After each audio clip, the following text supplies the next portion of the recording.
మరి ఏదైతే మన అంబటి రాంబాబు గారి గొడవ జరిగిందో దానికి సంబంధించి మరి ఈ రోజున ముద్రగడ పద్మనాభం గారు అంబటి రాంబాబు గారిని పరామర్శించడానికి వెళ్ళారు. వెళ్తంలో తప్పేం లేదు, తప్పనిసరిగా ఆయనకి ఏదైనా పరిచయాలు ఉంటే వెళ్ళటంలో తప్పేం లేదు, పరామర్శించుకోవచ్చు. కానీ మరేదో ఆయన ఏదో స్వతంత్ర సమరయోధుడిలాగానో లేకపోతే ఏదో స్వతంత్రం కోసం పోరాటం చేసి వచ్చిన వ్యక్తిలాగా మరి ఆయన ఇంటికి వెళ్ళి పరామర్శించవలసిన అవసరం ఏముందో మరి మాకైతే తెలీదు.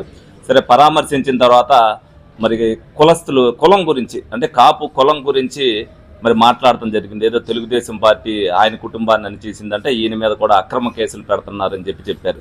మరి అసలు తెలుగుదేశం పార్టీ పెట్టబట్టే ముద్రగడ పద్మనాభం గారికి మంత్రి పదవి రావడం జరిగింది. అలాగే ఆయనకు కూడా ముద్రగడ పద్మనాభం గారు అనే పేరు గుర్తింపు కూడా వచ్చింది తెలుగుదేశం పార్టీ వల్లే.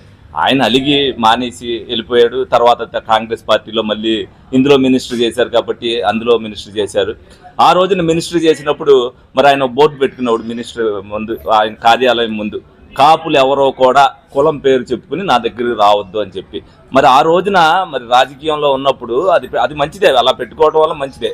కానీ మరి ఇవాళ కులం గురించి ఏ విధంగా మాట్లాడుతున్నాడు అనేది మరి ప్రజలకు ఆయనే సమాధానం చెప్పాలి. కొన్ని కుటుంబాలకి వందల చరిత్రలు ఉంటాయి.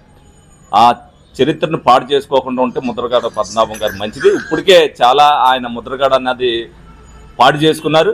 ఎందుకనంటే వాళ్ళ తర్వాత తరం వాళ్ళకి ఇక ముద్రగడ గారి గురించి చెప్పుకోవాల్సిన అవసరం ఏముంది. ఎందుకంటే ఈయన చేసిన పనులకి ఆయనకున్న విలువ పూర్తిగా పోయింది. మరి ఈయన ఇప్పుడు కులం గురించి ఎత్తున్నారు. మరి ప్రజారాజ్యం పార్టీ పెట్టినప్పుడు మరి ఈయన ఏమైందో, కులం గురించి ఏం మాట్లాడారు, మరి ఆయన ఎక్కడున్నాడో కూడా ప్రజలు కాపులు ఎవరికి తెలియదు. మరి ముద్రగడ పద్మనాభం గారు ఏం చేశారనేది. అలాగే 2019 నుంచి 24 వరకు వైసీపీ గవర్నమెంట్లో మరి కాపుల కోసం ఏం ఉద్యమం చేశాడో, మరి జగన్మోహన్ రెడ్డి గారు అక్కడికి వెళ్ళి మాట్లాడినప్పుడు కాపుల గురించి రిజర్వేషన్ ఏమని అన్నప్పుడు మరి ఈయన ఏం మాట్లాడలే. అప్పుడు ఏంటంటే ఇంట్లో కూర్చుని ఏమి మాట్లాడుకోకుండా కూర్చున్నాడు. మరి అదే పవన్ కళ్యాణ్ గారు మరి ప్రచారానికి వెళ్ళినప్పుడు జగన్మోహన్ రెడ్డి మరి నీచంగా మారినప్పుడు కూడా మరి ఆయనకి కులం గురించి గుర్తు రాలేదనుకుంటా. మరి ఇవాళ మరి కులం గురించి గుర్తు అవుతుంది, తెలుగుదేశం పార్టీ ఇచ్చేస్తుంది. పవన్ కళ్యాణ్ గారు వల్ల కాపులు గౌరవం పెరిగింది. చంద్రబాబు నాయుడు గారికి కాపులకి మంచి గౌరవం ఇచ్చి అందరికీ కూడా ఉన్న స్థితిలో పెట్టారు. చంద్రబాబు నాయుడు గారు ఏమి నిన్ను గొడవకి వెళ్ళమని చెప్పలా, నిన్ను బూతులు తిట్టమని చెప్పలా. ఎవరైతే గల్లా అరుణ్ గారు ఉన్నారో ఆవిడ నేను ఇంటి మీదకి వెళ్ళమని చంద్రబాబు నాయుడు గారికి ఏం చెప్పలా. ఆవిడికి బాధేసి మా నాయకుడిని అలాగ అన్నారన్న ఉద్దేశంతో ఆవిడ ఇంటి దగ్గరికి వెళ్ళటం జరిగింది. ఇతను మాట్లాడిన దానికి నేను పొరపాటున అలా మాట్లాడానని చెప్తే అంబటి రాంబాబు గారు ఇబ్బంది లేకుండా ఉండేది. ముద్రగడ పద్మనాభం గారికి ఒకటే సలహా ఇస్తున్నాం, మీ వల్ల కాపు కులంలో ఉన్న వాళ్ళందరూ చాలా ఇబ్బంది పడ్డారు, అనేకమంది కేసులు పెట్టించుకున్నారు.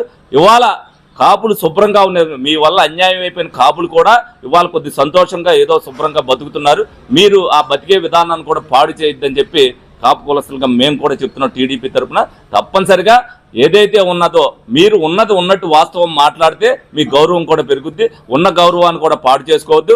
అలాగే మీరు ఇప్పుడు కాపు కులం గురించి కూడా మీరు మాట్లాడటానికి ఎందుకు లేదంటే, మీరు తెలుగుదేశం పార్టీ అధికారంలోకి వస్తే నా పేరు ముద్రగడ పద్మనాభ రెడ్డి అని పెట్టుకున్నానని చెప్పారు. మీరు రెడ్డి అయిపోయిన తర్వాత ఇక కాపుల గురించి ఏం మాట్లాడతారు మాకైతే అర్థం కావట్లేదు. శుభ్రంగా వాళ్ళ పవన్ కళ్యాణ్ గారు వాళ్ళు అవ్వచ్చు, తెలుగుదేశం పార్టీ చంద్రబాబు నాయుడు గారు, పవన్ కళ్యాణ్ గారు ఉన్న కాపులందరం కూడా అన్నదమ్ముల్లాగా ఒక కుటుంబ సభ్యుల్లాగా ఉంటే మళ్ళీ మీరు చిచ్చు పెట్టి అనవసరమైన మాటలు మాట్లాడి మీరు ఈ కాపులందరినీ కూడా పాడు చేయొద్దని చెప్పి సందర్భంగా విన్నవించుకోవడం జరుగుతుంది.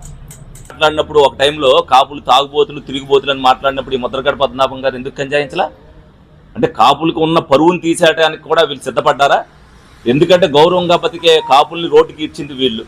అనాథరంగా ఆ మాటలు మాట్లాడి కాపుల యొక్క చరిత్రను ఏదైతే దిగజార్చింది అంబటి రాంబాబు. కాబట్టి మేము కాపులందరి తరఫున కూడా మేము చెప్పేది ఏంటంటే, గౌరవంగా బతికే కాపుల్ని గౌరవంగానే ఉండొచ్చండి, మీలాగా దిగజార్చుడు విధానానికి తీసుకెళ్లొద్దని చెప్పి ఈ సందర్భంగా ముద్రగడ పద్మనాభం గారిని నిర్ణయించుకోండి.